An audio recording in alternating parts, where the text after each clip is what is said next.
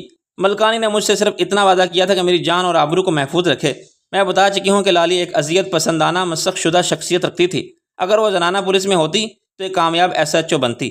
ملک نے اسے حکم دیا، لالی اس سے 3 باتیں پوچھنی ہیں۔ ایک یہ کہ شاہ عالم کا پتہ کیا ہے، دوسری یہ کہ مورتی کا سر کہاں ہے، تیسری یہ کہ اس کا ساتھ دینے والے میرے دشمن کون ہیں۔ تو اسے لے جا اپنے کوارٹر میں۔ لالی نے پرہوس نظروں سے میری طرف دیکھا اور مردانہ آواز میں بولی، آپ جاؤ جناب علی، یہ کام مجھ پر چھوڑ دو۔ میں نے چلا کے کہا، ملک صاحب اپنے پیروں پر خود کلہاڑی مت مارو، مجھ پر تشدد کی بہت بھاری قیمت چکانی پڑے گی تمہیں۔ ملک نے میرے منہ پر تھوک دیا، بھونکنا بند کر، کس پر ناز کرتی ہے تو؟ اپنے رپورٹر ہونے پر؟ جوتے کی نوک پر رکھتا ہوں میں پریس کو، بہت سے صحافی کتے کی طرح تم ہلاتے پھرتے ہیں میرے پیچھے۔ میں نے کہا، پریس کے ساتھ کسی نے ٹکر نہیں لی آج تک، بڑے بڑے ڈکٹیکٹروں کا تختہ الٹ گیا۔ تو نے اخبار کی نوکری چھوڑ دی ہے۔ وہ میرے قریب آ کے مجھ سے چھیڑ چھاڑ کرنے لگا، اب کہاں رہتی ہے تو بول، کس کے ساتھ سوتی ہے ہر روز؟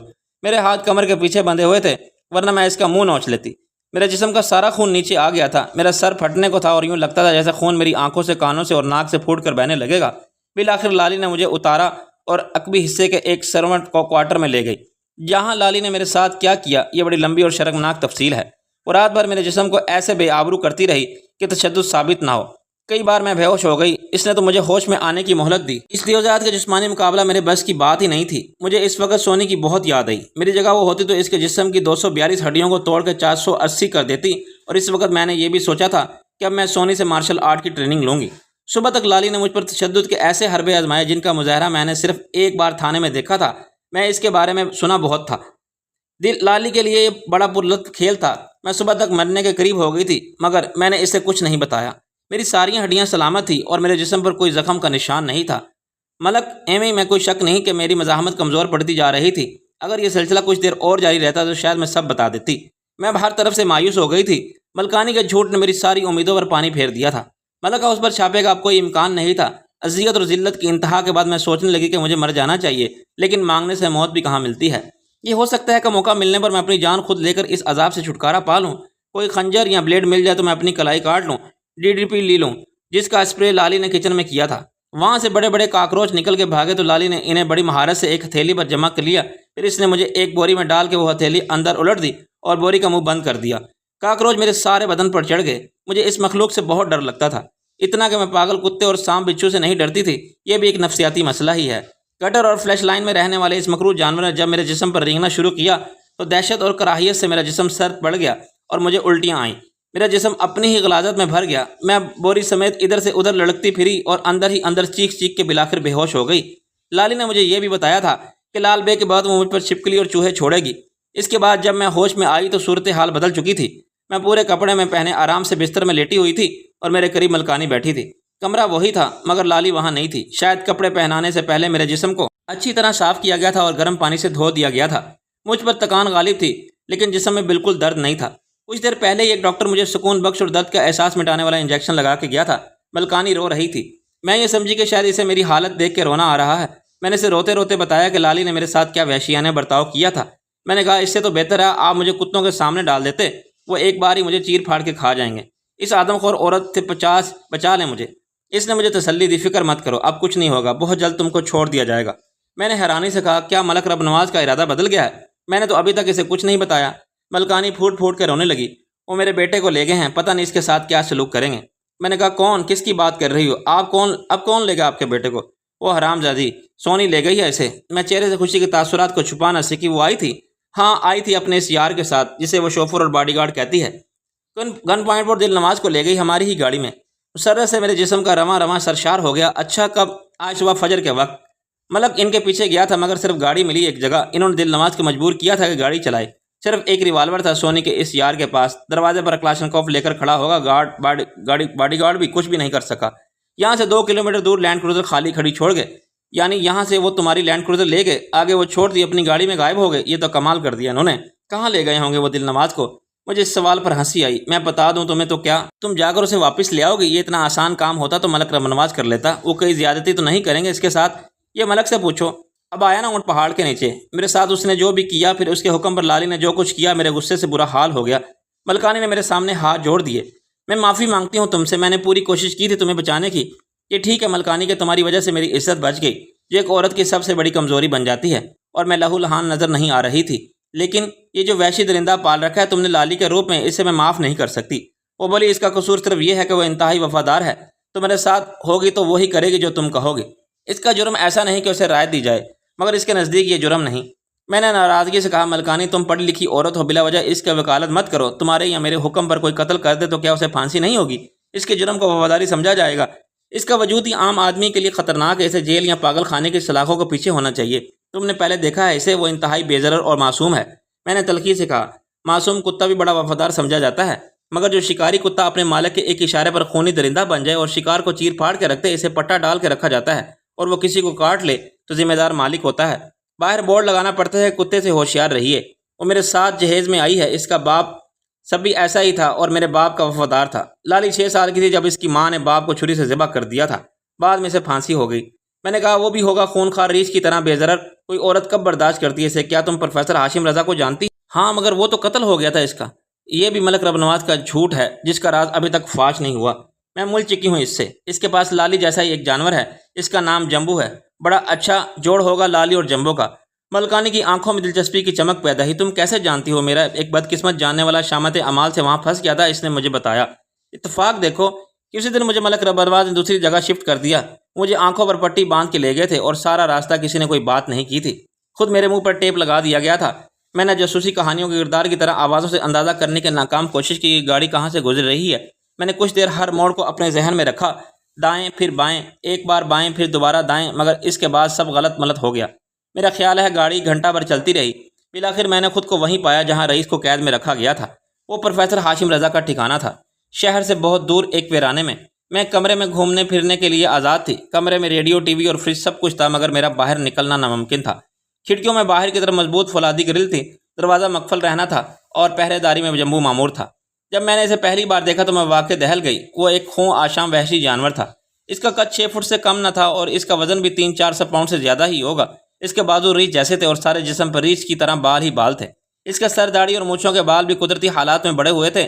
اگر اس کی شیو اور حجامت کرائی جاتی تو اسے مناسب کپڑے پہننے کو دیے جاتے تو وہ شاید انسان لگتا، مگر جانتے بوجھتے اسے صرف ایک نکر میں رکھا جاتا تھا، چنانچہ وہ زیادہ خوفناک لگتا تھا۔ وہ دروازہ کھول کے اندر آیا اور کھانے کے ٹرے رکھ کے چلا گیا۔ میں سمٹ کر ایک کونے میں کھڑی ہو گئی تھی، مگر اس نے مجھے دیکھا تک نہیں۔ رات کے وقت وہ پھر آیا تو اس کے ساتھ شفاف سر والا پروفیسر ہاشم رضا بھی آ گیا۔ اس نے انتہائی شائستہ اور مہذب انداز میں بات کی۔ آئی ایم سوری مس شبنم کہ ہماری ملاقات انتہائی ناخوشگوار حالت میں ہو رہی ہے، لیکن مجھے امید ہے کہ ہم پھر ملیں گے۔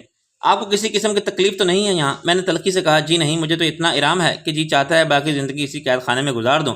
مجھے امید ہے بہت جلد آپ واپس جا سکیں گے۔ وہ ہاتھ مل کے بولا۔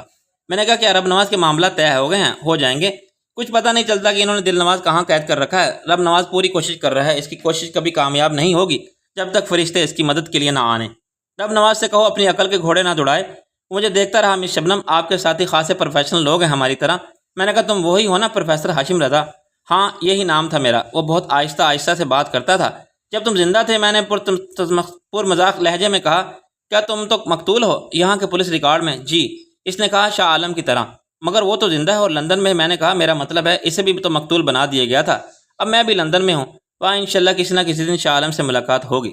میرے دوست بہت ہیں وہاں، انہوں نے کوشش کی تھی اس ماڈل کا پتہ چلانے کی جس کے ساتھ شاہ عالم کی شادی کی خبر شائع ہوئی تھی، لیکن وہاں اس نام کی ایک ہی ماڈل ہے اور وہ سخت برہم تھی اس خبر کی اشاعت پر۔ اس لیے لندن کے اخبار کو لیگل نوٹس بھی بھیجا تھا، مگر اخبار نے معافی مانگ کے جان چھوڑائی۔ پاکستان کے اخباروں کو ایسے پتہ ہی نہیں۔ ویسے بھی اس خبر کی اشاعت کے 2 ماہ بعد اس کا قتل ہو گیا تھا۔ یہ میرے لیے خبر ہے کہ کیا اس کے قتل سے شاہ عالم کا کوئی تعلق ہے؟ اس نے کندھے ہلا کے لا علمی کا اظہار کیا۔ ہوتا تو پولیس ضرور پتہ چلا لیتی۔ اسکاٹ لینڈ یارڈ والے ہر امکان کو پیش نظر رکھتے ہیں۔ کیا انہوں نے شاہ عالم کا سراغ نہیں لگایا ہوگا؟ میں کیا کہہ سکتا ہوں؟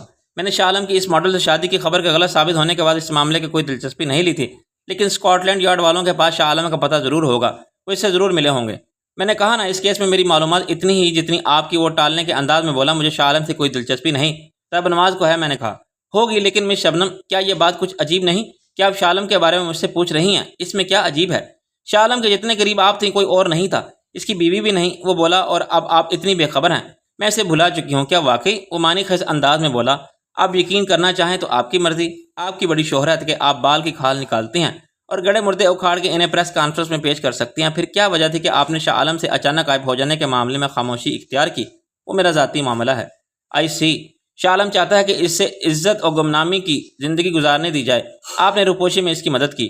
آپ تو پولیس کی طرح تفتیش کر رہے ہیں؟ میں نے کہا ہرگز نہیں، ہم صرف باتیں کر رہے ہیں۔ وہ بولا ایک دوسرے کو جانتے اور سمجھنے کے لیے۔ کیا یہ ضروری ہے کہ ہم ایک دوسرے کو جانیں اور سمجھیں؟ ایک صحافی میں تجسس اور تفتیش کے جراثیم کبھی نہیں مرتے۔ آپ نے واقعی اس بے وفا اسے اپنا جذباتی رشتہ توڑ لیا ہوگا جس نے کبھی آپ کی قدر نہیں کی تھی۔ اور دیکھیے لندن جا کے اس نے کیسی لڑکی سے شادی کر لی، یہاں بیوی کو طلاق دے دیا گیا تھا، اس کی جگہ آپ کو ساتھ لے کر جا سکتا تھا۔ میں نے کہا مسٹر ہاشم رضا کوئی اور بات کیجیے۔ وہ بولا اچھا میرے کیس میں آپ نے کوئی کام نہیں کیا؟ کیسا کام؟ آپ کو معلوم ہو گیا تھا کہ میں مقتول ہونے کے باوجود زندہ ہوں اور لندن میں ہوں، لیکن آپ نے اس کیس کی تفصیلات جاننے کی کوشش نہیں کی۔ بس مجھے فرصت نہیں ملی۔ کسی اخبار میں بھی آپ کی عملی صحافت نظر نہیں آئی، حالانکہ صحافت آپ کا پیشہ ہی نہیں شوق بھی تھا۔ اب ایسی کیا مصروفیت اختیار کر لی آپ نے، یہ میں آپ کو نہیں بتا سکتی۔ مجھے کچھ اندازہ ہے آپ نے کن لوگوں کے ساتھ مل کے کوئی گروہ بنا لیا تھا، اس میں پیشہ ور تخریب کار اور دہشت گرد بھی ہیں جو پروفیشنل ٹریننگ لے چکے ہیں، بے حد ذہین اور ایکٹیو۔ میں نے کہا کون سی تقریبی کارروائیاں دہشت گردی ہے پروفیسر صاحب؟ یہ جو آپ کے ساتھی رب نواز کے بیٹے کو لے گئے ہیں یہ خالص دہشت گردوں والا اسٹائل ہے۔ جدید ترین اسلحہ بھی ہے آپ لوگوں کے پاس اور مارشل آرٹ بھی جانتے ہیں سب لوگ۔ اغراض و مقصد کہاں ہے؟ آخر آپ کے شہرت دولت یا صرف طاقت؟ ویسے ایک سلسلہ ہے دوسرے سے ملتا ہے۔ میں نے کہا فرض کرے کہ ایسا ہے تو میں اپنے ساتھیوں کے بارے میں آپ کو بتا کر غداری کے مرتکب کیسے ہو سکتی ہوں؟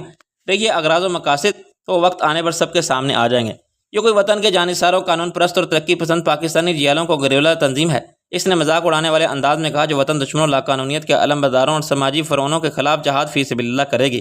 میں نے کہا اچھا منشور دیا ہے آپ نے سوچنے کے لیے، اگر ایسی کوئی تنظیم بنی تو کیا ہم آپ سے تعاون کریں گے پروفیسر صاحب؟ وہ ہنسنے لگا۔ ہم اور آپ مخالف کیمپ کے لوگ ہیں، ایک پلیٹ فارم پر کیسے اکٹھے ہو سکتے ہیں؟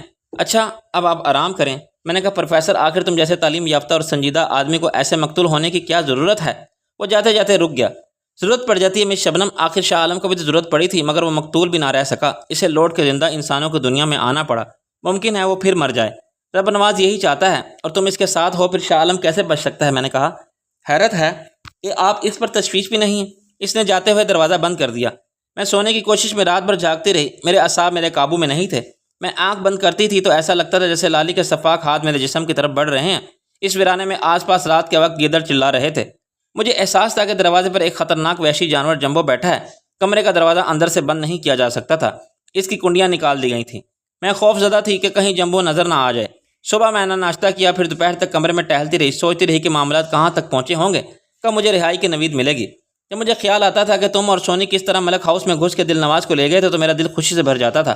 بلا شبہ ایک پروفیشنل ایڈونچر تھا۔ سونی کی اور تمہاری بہادری سے زیادہ ذہانت قابل تعریف تھے کہ تم نے بہترین پلاننگ کی اور رب نواز کے غرور کا آئینہ چکنا چور کر دیا۔